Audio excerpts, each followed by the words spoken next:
মাধ্যমিক ক্যান্ডিডেট 2025 তোমরা যারা মাধ্যমিক পরীক্ষা দিচ্ছ, তোমাদের আগামীকাল জীবনবিজ্ঞান পরীক্ষা রয়েছে। তো তোমাদের যে জীবনবিজ্ঞানের 5টা অধ্যায় রয়েছে, সেই 5টা অধ্যায় থেকে টোটাল 6টি 5 নম্বরই কোশ্চেন থাকবে। তো তোমাদের সেই 5 নম্বরই যে প্রশ্নগুলো আছে, 5 নম্বরের যে প্রশ্ন, সেই 5 নম্বরের প্রশ্নগুলো দিয়ে দিচ্ছি। আশা করি এর মধ্যেই তোমরা পেয়ে যাবে। তো আমরা চ্যাপ্টার ধরে ধরে করব। ফার্স্ট চ্যাপ্টার থেকে প্রথম অধ্যায় থেকে তোমাদের 5 নম্বরের জন্য যেটা করতে হবে, কোনো প্রশ্ন সেরকম পড়তে হবে না, জাস্ট ফার্স্ট অধ্যায় থেকে তোমাদের চিত্র অঙ্কন করতে হবে। তো চিত্রর মধ্যে তোমরা প্রথমেই করে নেবে প্রতিবর্ত ক্রিয়া, বা পরীক্ষায় আসতে পারে প্রতিবর্ত পথ, প্রতিবর্ত ক্রিয়া অথবা প্রতিবর্ত পথ। এ নাম্বার রয়েছে গ্রাহক, অর্থাৎ এই যে প্রতিবর্ত ক্রিয়া বা প্রতিবর্ত পথের যে চিত্রটা অঙ্কন করবে, সেই চিত্রের মধ্যে গ্রাহককে চিহ্নিতকরণ করতে হবে, বাহককে করতে হবে চিহ্নিতকরণ। এইখানে দেখো, এই যে বাহক, সেটা ভিতরে নিয়ে যায়, আবার ভিতর থেকে বাইরে নিয়ে আসে, অর্থাৎ সংজ্ঞাবাহ হতে পারে, সেটা আবার তোমার আজ্ঞাবহ হতে পারে। তারপরে রয়েছে শ্বেত বস্তু, শ্বেত বস্তুকে আইডেন্টিফাই করতে হবে। এছাড়াও আরো কয়েকটা দেখে যাবে। তো যেগুলো ইম্পর্টেন্ট বেশি সেগুলো তোমাদের দিয়ে দিচ্ছি। তাহলে প্রথম প্রতিবর্ত ক্রিয়া বা প্রতিবর্ত পথের চিত্রটা ভালো করে সুন্দর করে অঙ্কন করে যাবে বাড়িতে। দ্বিতীয় নম্বর হচ্ছে চোখের চিত্র অঙ্কন করতে হবে। একটা চোখের লম্বচ্ছেদের চিত্র অঙ্কন করে তার বিভিন্ন অংশগুলোকে চিহ্নিতকরণ করতে হবে। প্রথমেই রয়েছে কর্নিয়া, কর্নিয়াকে চিহ্নিতকরণ করতে হবে। তারপর হচ্ছে অ্যাকুয়াস হিউমার রয়েছে, অ্যাকুয়াস হিউমারকে চিহ্নিতকরণ করতে হবে। ভিট্রিয়াস হিউমারকে চিহ্নিতকরণ করবে। তারপরে রয়েছে রেটিনা, অর্থাৎ যে পয়েন্টগুলো মোস্ট ইম্পর্টেন্ট সেই পয়েন্টগুলোই তুলে দিচ্ছি। এরপরে আমরা যাব যে সেকেন্ড চ্যাপ্টার থেকে তোমরা 5 নম্বরের জন্য কি কি পড়বে বা তোমাদের পরীক্ষায় কি কি থাকতেছে। এরপরে তোমাদের সেকেন্ড চ্যাপ্টার থেকে যে প্রশ্নগুলো পড়তে হবে বেশি করে বা মোস্ট ইম্পর্টেন্ট কোশ্চেন, প্রথমে রয়েছে অণুবিস্তার কি বা অণুবিস্তরণ বা মাইক্রো প্রপাগেশন যে পদ্ধতি আছে তোমাদের, সেটা পড়তে হবে। আর এর গুরুত্ব, তার ধাপ এবং অসুবিধাটা কি সেটা তোমাদের জানতে হবে। মোস্ট ইম্পর্টেন্ট কোশ্চেন, তোমাদের এই প্রশ্নটি হচ্ছে মোস্ট ইম্পর্টেন্ট, এইখান থেকে থাকবেই অণুবিস্তারণ পদ্ধতি বা মাইক্রো প্রপাগেশন, এর গুরুত্ব, ধাপ আর অসুবিধা তোমাদেরকে পড়ে যেতে হবে। দ্বিতীয় নম্বর কোশ্চেন হচ্ছে মেটাফেজ, মাইটোসিস ফেজের যে মাইটোসিস দশার যে 4টা উপদশা রয়েছে, একটা মেটাফেজ, একটা প্রোফেজ, একটা অ্যানাফেজ, একটা টেলোফেজ। মোস্ট ইম্পর্টেন্ট হচ্ছে মেটাফেজ, সেই মেটাফেজ, তারপরে আমি রেখেছি প্রোফেজকে, তারপরে টেলোফেজকে। অর্থাৎ তাহলে তোমাদের বেশি করে পড়তে হবে মেটাফেজকে, তারপরে পড়বে প্রোফেজকে, তারপরে টেলোফেজকে। এদের বৈশিষ্ট্য 2-3টা করে পড়ে যাবে। এরপরে রয়েছে মিওসিসের গুরুত্ব কি, what is the importance of meiosis cell division, meiosis cell ডিভিশনের গুরুত্বটা কি তোমাদের পড়ে যেতে হবে। 3 নম্বর কোশ্চেন হচ্ছে G1, অর্থাৎ কোষচক্রের বা সেল সাইকেলের যে দশাগুলো রয়েছে, একটা হচ্ছে গ্রোথ 1 দশা, একটা হচ্ছে সংশ্লেষ দশা S দশা, একটা হচ্ছে G2 দশা। অর্থাৎ G1, S এবং G2 এর বৈশিষ্ট্যগুলো সুন্দর করে পড়ে যাবে। আর কোষচক্রের যে গুরুত্ব, ইম্পর্টেন্স অফ সেল সাইকেল বা রোল অফ সেল সাইকেল, সেটা তোমাদের ভালো করে পড়তে হবে। 4 নম্বর কোশ্চেন হেটেরো এবং ইউক্রোমাটিন, অর্থাৎ হেটেরোক্রোমাটিন এবং ইউক্রোমাটিনের মধ্যে পার্থক্য পড়বে। তারপরে রয়েছে পতঙ্গ পরাগী এবং জল পরাগী যে ফুল রয়েছে, তার দুটো করে বৈশিষ্ট্য উদাহরণ পড়বে। আর সেই সঙ্গে সেখান থেকে পড়ে নেবে ইতর পরাগযোগ স্বপরাগযোগের সুবিধা এবং অসুবিধা। 6 নম্বর যে কোশ্চেন, মোস্ট ইম্পর্টেন্ট কোশ্চেন, সেটা হচ্ছে বৃদ্ধির যে দশাগুলো রয়েছে সেই বৃদ্ধির দশাগুলো সম্পর্কে তোমাদের আলোচনা করতে হবে। এছাড়াও বৃদ্ধি এবং বিকাশের মধ্যে পার্থক্য পড়তে হবে, আর আরএনএর যে প্রকারভেদ, অর্থাৎ আরএনএ কত প্রকার ও কি কি, এই যে আরএনএর প্রকারভেদ রয়েছে সেই আরএনএর প্রকারভেদ সম্পর্কে তোমাদের পড়ে যেতে হবে। তাহলে এটা হচ্ছে সেকেন্ড চ্যাপ্টার থেকে যে প্রশ্নগুলো বেশি করে তোমাদের পড়ে যেতে হবে সেগুলোই। এরপরে আমরা 3 নম্বর চ্যাপ্টার অর্থাৎ তোমাদের যে বংশগতি অধ্যায় রয়েছে সেই বংশগতি বা হেরিডিটি অধ্যায়ের কিছু প্রশ্ন দেব। তোমাদের 3 অধ্যায় অর্থাৎ বংশগতি অধ্যায় থেকে যে প্রশ্নগুলো পড়তে হবে সেগুলো হচ্ছে, প্রথম কোশ্চেন মোস্ট ইম্পর্টেন্ট যেটা এবারে থাকছে পরীক্ষায়, সেটা হচ্ছে হিমোফিলিয়া। সেই হিমোফিলিয়ার থেকে যে কোশ্চেনটা সেটা হচ্ছে হিমোফিলিয়ার স্বাভাবিক পিতা এবং বাহক মাতার সন্তান সন্ততির কিরূপ হবে সেটা চেকার বোর্ড সহ লিখতে হবে, মোস্ট ইম্পর্টেন্ট।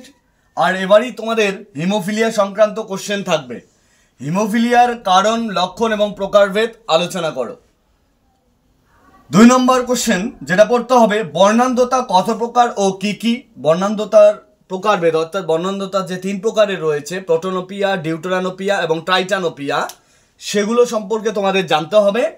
তৎসঙ্গে থ্যালাসেমিয়াতে জেনেটিক কাউন্সিলিংয়ের যে ভূমিকাটা রয়েছে সেই থ্যালাসেমিয়ার নিয়ন্ত্রণে জেনেটিক কাউন্সিলিংয়ের যে ভূমিকা সেটা তোমাদের জানতে হবে, পড়ে যেতে হবে।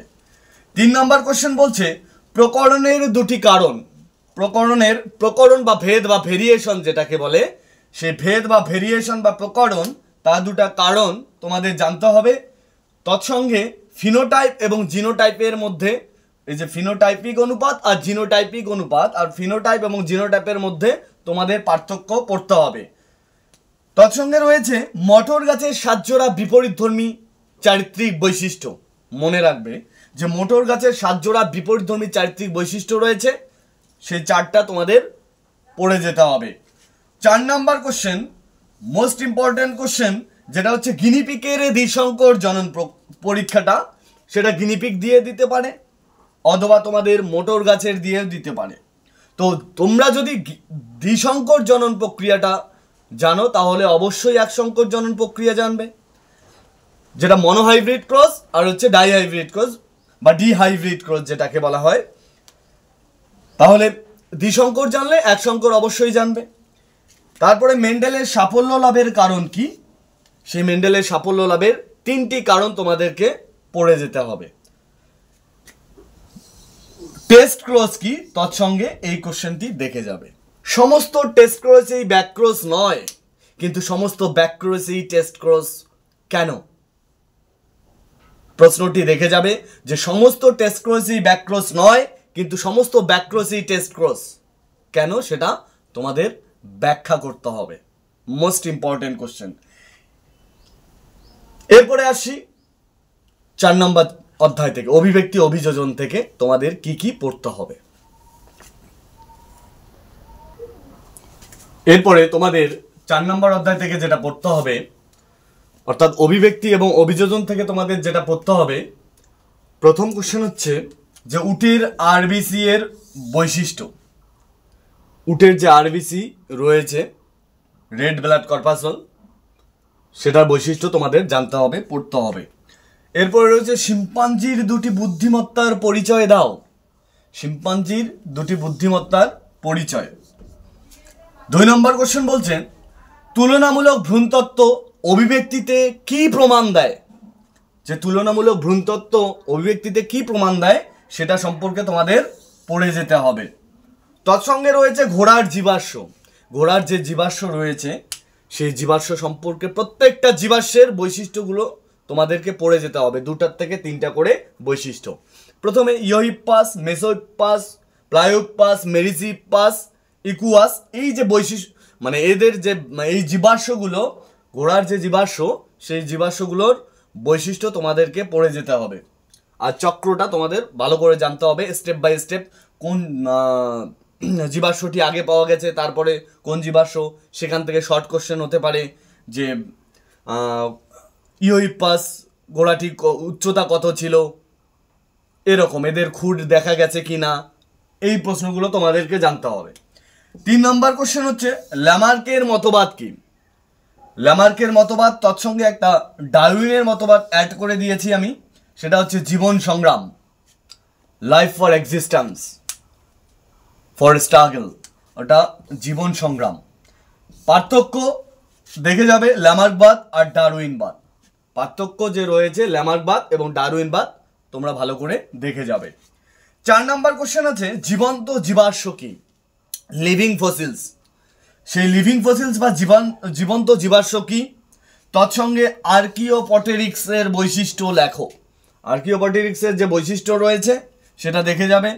নিষ্ক্রিয় অঙ্গ, এটা হচ্ছে তো এর সম্পর্কে তোমরা পড়ে যেতে পারো যে নিষ্ক্রিয় অঙ্গ কি, 2 নম্বরই আসতে পারে অ্যাডিং কোশ্চেনে, তাহলে নিষ্ক্রিয় অঙ্গ কি সেটা পড়ে যাবে। 5 নম্বর কোশ্চেন বলছে ক্যাকটাস ও মৌমাছির অভিযোজন। অভিযোজনে যে ক্যাকটাস এবং মৌমাছির যে অভিযোজন রয়েছে, আমরা দেখব যে মৌমাছির ওয়াকটেল নৃত্য রয়েছে, সেখান থেকেও শর্ট কোশ্চেন আসতে পারে যে ওয়াকটেল নৃত্যটি ইংরেজি কোন অক্ষরের মতো দেখতে, সেটাও আসতে পারে। আর 5 নম্বরের জন্য ক্যাকটাস ও মৌমাছির অভিযোজন, তৎসঙ্গে যেটা যারা পড়তে পারবে মানে যারা পড়ো তাদের জন্য এই প্রশ্নটি খুবই গুরুত্বপূর্ণ, সেটি হচ্ছে মিলার এবং উডের যে পরীক্ষা রয়েছে, অভিব্যক্তি যে মুখ্য ঘটনাবলী ছিল, সে অভিব্যক্তির মুখ্য ঘটনাগুলি তোমাদেরকে পড়ে যেতে হবে। মানে যে সমস্ত স্টুডেন্টরা পড়াশোনা করো রেগুলার তাদের জন্য শুধু এটা। তারপরে রয়েছে সমসমস্ত অঙ্গ এবং সমবৃত্তীয় অঙ্গ সম্পর্কে তোমাদের পড়ে যেতে হবে। যে সমস্ত অঙ্গ বলতে কি বোঝো, সমবৃত্তীয় অঙ্গ বলতে কি বোঝো, উদাহরণস্বরূপ পড়ে যেতে হবে। গঠনে এক কাজে ভিন্ন, দ্যাট ইজ সমসমস্ত অঙ্গ, তোমাদের পড়িয়েছিলাম। তো সেখান থেকেই সমসমস্ত অঙ্গ সমবৃত্তীয় অঙ্গ কি তোমরা পড়ে যাবে। এরপরে আমরা যে পঞ্চম অধ্যায়, তাহলে মনে রাখবে 1 থেকে 4 নম্বর অধ্যায় পর্যন্ত তোমাদের প্রত্যেকটা অধ্যায় থেকে একটা করে মোট 4টি ব্রড টাইপ অর্থাৎ 5 নম্বরের জন্য প্রশ্ন থাকবে। শেষ যে অধ্যায়টা রয়েছে পরিবেশ, তার সম্পদ এবং তাদের সংরক্ষণ, সেখান থেকে 2টি 5 নম্বরের জন্য প্রশ্ন থাকবে। 5 5 10, তোমাদেরকে 10-এ 10 ওইখানেই তুলতে হবে, অর্থাৎ শেষ যে অধ্যায় রয়েছে সেখান থেকে কিন্তু 2টি 5 নম্বরের প্রশ্ন থাকছে। ওকে, চলো দেখা যাক 5 নম্বর থেকে কি কি মোস্ট ইম্পর্টেন্ট রয়েছে। চলো দেখে নেওয়া যাক যে পঞ্চম অধ্যায় তথা পরিবেশ, তার সম্পদ এবং তাদের সংরক্ষণ থেকে কোন কোন প্রশ্নগুলো থাকছে। তো তোমরা দেখতে পাচ্ছ প্রথমেই রয়েছে পরিবেশে N2 সংবন্ধনে যে অর্থাৎ নাইট্রোজেন সংবন্ধনের যে রেখাচিত্র, অনেক সময় সেখান থেকে যে প্রাকৃতিক নাইট্রোজেন সংবন্ধন বলতে কি বোঝো সেখান থেকে এই প্রশ্নটি দেয়, খুবই ইম্পর্টেন্ট প্রশ্ন। তৎসঙ্গে পড়ে নেবে যে নাইট্রোজেন চক্রের যে গুরুত্বটা রয়েছে, সেই নাইট্রোজেন চক্রের গুরুত্বটা পড়ে নেবে তৎসঙ্গে। 2 নম্বর কোশ্চেন বলছে জীববৈচিত্র্যের হটস্পট নির্ধারণের যে শর্ত। জীববৈচিত্র্যের যে হটস্পট রয়েছে সেই হটস্পট নির্ধারণের যে শর্ত রয়েছে, সেই হটস্পট নির্ধারণের শর্ত তোমাদেরকে জানতে হবে। ন্যাশনাল পার্ক, তৎসঙ্গে ন্যাশনাল পার্ক এবং বায়োস্ফিয়ার রিজার্ভের মধ্যে পার্থক্য, এটা পার্থক্য পড়ে নেবে, ন্যাশনাল পার্ক এবং বায়োস্ফিয়ার রিজার্ভ।